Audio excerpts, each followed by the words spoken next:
salaan kadib waxaan rabaa inaan idinla wadaago arrinta ku saabsan maalmahan la isla dhex marayay ku saabsan arrintii ku saabsaneed qaraxa. waxaan rabaa inaan u xaqiijiyo ummadda Soomaaliyeed guud ahaan iyo gaar ahaan reer Jubbaland falka isku dayga qaraxaasi ma aha sida ay u sheegeen wasaaradda amniga war-saxaafadeedka xalay ka soo baxay, mana ka turjumaya xaqiiqda, mana ka hadlin oo kama aysan hadlin falku wuxuu ahaa waxay keliya abbaareen eedayn aan sal iyo raad lahayn. waxay keliya xoogga saareen inay qariyaan ama daboolaan dhacdadaas. waxay isku dayeen inay marin habaabiyaan ujeeddada dhabta ah ee wixii ka dhacay meesha, iyagoo ay ku qaadatay muddo dheer inay soo ableeyaan ama soo dhoodhoobaan been ay shacabka u sheegaan. waxaan hubaa oon xaqiijinayaa inaanay hay-adaha amniga ama wasaaradda amniga ee warqadda soo saartay ayna wax ay kala socotay jirin dhacdadaas. guud ahaan waxaan hubaa inaanay hay-adaha amnigu tegin goobtii wax ka dhaceen, mid ka mida iyo shaksi ka mida midna inuusan tegin. waxaan hubaa dhacdadu waxay dhacday subaxii oo arrintu ay fashilantay, laakiin hay-adaha amnigu social media ay ka ogaadeen waxa ka socda iyo sida wax u dhaceen. waa ka xumahay warka ay soo saareen ee wasaaradda amniga soo saartay la yidhi ee taliyaha booliisku akhriyey kuma eedaynaya isaga, laakiin sida wax u dhaceen aad bay uga fogtahay. waxaanan hubaa taliyaha iyo inta kale amniga qaabilsan midna dhacdadaas lugna kuma lahayn, waxna kama ogeyn, mana aanay tegin goobtii wax ka dhaceen ama laga helay qaraxa. waxaa qaraxaas aan xogtiisa hayay ama qorshayaashiisa aan hayay, xogtiisana aan helay, maxaan ku idhaahdaa xilli ku filan inaan ka diyaar garowno, isla mar ahaantaana annaga oo xog hayna ayaa haddana information ku yimid. shakhsiyaad yar oo kooban ayaa hawshaas abaabulkeeda, diyaarinteeda iyo fulinteedaba isu xil saaray oo doonaya inay fuliyaan. ilaahay baa ku mahadsan hawshaasi in ay fashilantay. waxaa wax lala yaaba ah oo aan rabaa shacabka reer Jubbaland iyo guud ahaan shacabka Soomaaliyeed iyo cid kastoo ay khusaysa inaan la wadaago. Kismaayo markii koowaad oo qarax lagu arkay ma aha, laakiin marka qarax la arko dabeeciyan iyo nidaam ahaan procedure-kii la mari jiray oo dhan waa laga booday si loo qariyo dhacdadaas. marka bam ama miino wax kasta oo qarxa meel lagu arko nooc doona ha noqdo, ciidamada amniga loo yeedhaa, meeshay sakuur gareeyaan oo ilaaliyaan agagaarkeedoo dhan oo dadka ka fogeeyaan. anteenada la damiyaa maadaama taleefon uu ku xidhan yahay, taleefonkii in lagu qarxiyo loogu talagalay uu ku xidhan yahay, anteenada hormuud ee mobilka ka shaqaysiinaysa la damiyaa. kadibna waxaa loo yeedhaa dadkii ku shaqo lahaa in ay kala furaan qaraxaas. waxaa wax lala yaabo ah hay-adihii amniga looma yeedhin, anteenadii lama daminin. sidii loo soo socday ayaa la yimid goobtii shakhsiyaadkii awalba hawsha ka shaqaynayay, waxayna xambaarteen miinadii meesha taal. baabuur yar oo sagsiid miyaa la yidhaahdaa oo 2 askari la socoto iyo sarkaalkii ayaa yimid, miinadiina gaadhigoodii saartay. shacabkan weydiinayaa u daynayaa in ay suuragal tahay miino meel taalla qof intuu yimaado inuu baabuurkiisa saarto haddaanu ahayn qofkii meesha dhigay ee ogaa dhagarteeda iyo qaabkay u qarxayso. waxaan ka xumahay oo aan suuragal ahayn oo shacabka la wadaagaya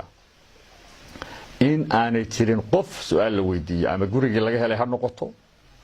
ama dadkii dariska u dhawaata ha noqoto hal qof oo amniga ka socda inaanu tagin oo wax investigation la sameeyo waxaan kaloo rabaa inaan media u xaqiijiyo goobjoog baad u ahaydeen marar badan marka miina meel lagu sheego oo la arko media loo yeeraa waana la wadaagaa sida hawshaas loo qabanayo waana loo soo bandhigaa oo way arkaan marka la qabanayo marka la bixinayo iyo marka la kala furayo intaba xogteeda way helaan hawshan 25 bisha ahaydna waa laga qariyay media oo dhan waxa laga qariyay hay'adda nabad sugidda waxa laga qariyay hay'adda booliska waxa ka shaqeynaya shakhsiyaad yar oo kooban oo kamida ilaalada ciidanka madaxtooyada Jubbaland waa ka xumay taliyaha boolisku Jubbaland Maxamed Naasir inuu akhriyo warqad aan ku habboonayn inuu akhriyo waa huba inuu isagu diyaarinin waxna ka diyaarinin waxna ka ogeyn laakiin waa ka xumay inuu aqbalo inuu akhriyo saxna kuma habboonayn waxaan hubaa hadalladiisii qayb ka mid ahayd oo uu yiri ciidamada Jubbaland buu gafay aniga ciidamada Jubbaland mana u gafi doono marka laga tagana waxaan u hayaa ixtiraamka ugu sareeya ee ciidan loo hayo guud ahaan ciidanka Soomaaliyeed gaar ahaan ciidanka Jubbaland laakiin shakhsiga dambiga waa la sheegaa ama khaldan ano inta badan isku daya inaan u dulqaato dhacdooyin fara badan oo ama dhaca ama maxaan ku yiraahdaa la isku dayo in lagu sameeyo layguna aqoonin inaan cabashooyin iyo maxaan ku yiraahdaa waxyaabahaas ka shaqeeyo shacabka Soomaaliyeed ee reer Jubbaland ay marxaati iyo furi karaan waxaan rabaa inaan xaqiijiyo hawshaas meesha ka dhacday xog badan oo aan doonayn hadda inaan soo bandhigo inaan ka hayo waxaan hubaa oo idin xaqiijinayaa dibna u baadha recordka miinada shalay taliyaha boolisku markuu hadlayay la soo dhigay media inaanay ahayn tii guriga laga helay dib u raadiya tan laftirkeeda marar kale la idin soo bandhigay oo arki doontaan ta shalay uu soo bandhigay horaa loo soo bandhigay sawiradiina dib ugu laabta waa ka helaysaan recordkiina waxaa hubaala taliyaha boolisku inaanu arag miinada meesha laga soo saaray isla mar ahaantaana aanu war ka haynin meel la geeyay oo haba yaraatee aanu wax idea oo ka hayaa inay jirin waa la qaaday meeshii laga keenay baana lagu soo celiyay waxaan ka digayaa miinadaas in mar kale loo adeegsado shakhsiyaad kale oo isla iyadii ay wareegaysato maxaan ku idhaahdaa oo ummad Soomaaliyeed oo kale lagu dhibaateeyo waxaan rabaa inaan xaqiijiyo investigationkaas ama baaritaanka ay ahayd hay'adaha amnigu inay sameeyaan ay ka gaabiyeen inay sameeyaan inay dib ugu laabtaan baaraan xogta dhabta ana shacabka la wadaagaan ayagoo aan ka been sheegayn ayagoo aan shakhsi gaar ah u adeegayn ayagoo aan isku dayeen qof aan dambi lahayn ama maxaan ku idhaahdaa ama shacabka ha noqdo ama annaga ha noqoto rag ayaga musharaxiinta ah aan isku dayeen inay dambi aan lahayn iyo maxaan ku idhaahdaa waxayna lahayn inay marmariyaan ka fogaanahay cidda dambiga gashay waa cid muuqata waa cid xambaaratay baawurkeeda saaratay geysatay maxaan ku idhaahdaa meeshii ay kala timid taasoo cad inay iyaguna markii hore soo dhigeen waxa la yaabay cajiibka waxa weeye gurigii laga helay oo maxaan ku idhaahdaa dadka gabadha ama maxaan ku idhaahdaa xaaska jooga ay ka mid tahay ciidanka madaxtooyada inay ka mid tahay oo ay maxaan ku idhaahdaa ciidanka madaxtooyada ka mid tahay waxaan rabaa mar raba xogaha aan hayno dhan inaan soo wada bandhigno laakiin shacabka Soomaaliyeed waxaan u soo bandhigaynaa wax cad oo la taaban karo eedayn iyo hebel baa wax kicinaya iyo hebel baa wax abaabulaya provocation abuuraya meesha ma taalo waxa yaala arrin muhiim ah waxaan rabaa inaan u soo jeediyo mar kale shacabka reer Jubbaland inay ammaanka ilaaliyaan nabadgelyada la ilaaliyo loo hoggaansamo ciidamada amniga isla mar ahaantaana midnimada reer Jubbaland la ilaaliyo waxaan rabaa hay'adaha amniga ee Jubbaland inaan u soo jeediyo in ay baaritaan dhab ah sameeyaan oo soo bandhigaan waxaan u soo jeedinayaa oo aan abiil u dirayaa ciidamada amisom ee Soomaaliya jooga gaar ahaan kuwa sektorka labaad ee Kismaayo jooga inay hubiyaan amniga waxyaabaha ka socda maxaan ku yiraahdaa xaaladaha doorashooyinka ku saabsan maadaama ay peacekeeping yihiin oo nabadgelyada u joogaan waxaan rabaa in aan u soo jeediyo xeer ilaalinta qaranka iyo xeer ilaalinta Jubbaland inay baaritaan dhab sameeyaan sababtoo ah waa crime waa dembi waa shirqool waa isku day laga soo abaabulay xaruntii ugu sareysay ee maxaan ku yiraahdaa madaxtooyada Jubbaland waxaana cadeynaya taliyaha ilaalada madaxtooyada Jubbaland ninka la yiraahdo Yaxbul ayaa bahashaas iyadoon la kala furin hay'adaha amniga loo yeedhin maxaan ku yiraahdaa anteenadii la daminin baaritaan la samaynin ku ritay gaari saksiid ah oo uu watay isagoo ay la socoto laba askari oo kaliya su'aasha aan mar labaad shacabka weydiinaya waxay tahay bamba meel taala oo adigu dhigin oodan ogeyn in aad intaad qaadato baawurkaaga saarto ma dhici kartaa shacabkan u daynaya jawaabtaas waxaan mar kale u soo jeedinayaa hay'adaha xeer ilaalinta Jubbaland iyo xeer ilaalinta federaalka iyo hay'adaha amnigaba iyo ciidanka amisom inay baaritaan dhab sameeyaan mana noqon doonto wax la iskaga haro mana noqon doonto wax inta ku dhamaada cadeymo iyo xogo buuxaan soo bandhigi doona hadii alla yiraahdo isbedel doonka Jubbaland meel looga leexan maayo cid is hortaagi kartaana ma jirto cid shacabka caburin kartaana ma jirto cid ka leexin karta dariiqa doorashada oo iyadoo afduubi karta ma iman karto saddex lama keenayo hal xildhibaan baa la soo qoraya oday walba soo qoranaya xildhibaanada markay isu tagaan 75 ah cidii is sharaxday kala dooranayaan qofkii cod dheer iyo hela madaxweyne ka noqonaya meesha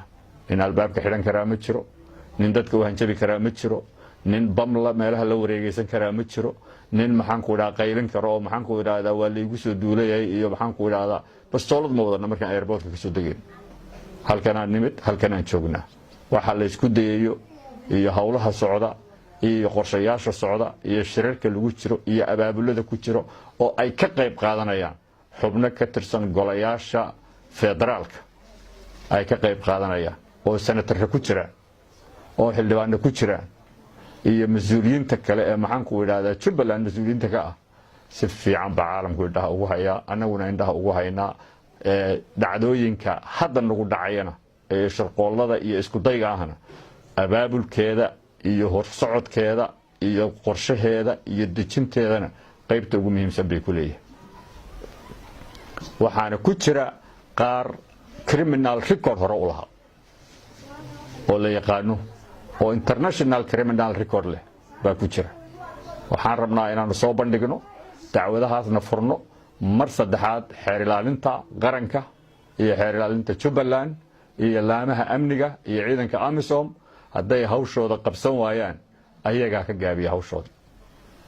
anagu musharaxiin baan nahay dhibaato ma wadno shar ma wadno shacabka Soomaaliyeed ee reer Jubbaland ayaan doonaynaa inaan ka saarno oo isbedel u sameeyno oo ka saarna mushkiladda uu ku jiro cid naga hor istaagi kartaa ma jirto cid naga cabsi gelin kartaa ma jirto waxaan u soo jeedinayaa odayaasha dhaqanka inay doorkooda qaataan shacabkana waxaan u soo jeedinayaa isbedel doonka inay laban rabitaankooda isbedel doonka oo ayna ku jirin cabsi iyo taadiid iyo ma hadli kartid iyo waa lagu xiri iyo waa lagu masaafurinaya waxaan soo jeedinayaa saxaafadda in caburinta laga daayo saxaafadda Jubbaland caburinta in laga daayo xariga in laga daayo tarxiilka in laga daayo caalamkuna waa inuu arkaa hay'adda maxaan ku yiraahdaa u xil saaran ilaalinta xuquuqda saxafiyiintana waxaan u soo jeedinayaa inay indhaha ku hayso waxa ka socda xilliga doorashada ee Jubbaland aad baa u mahadsan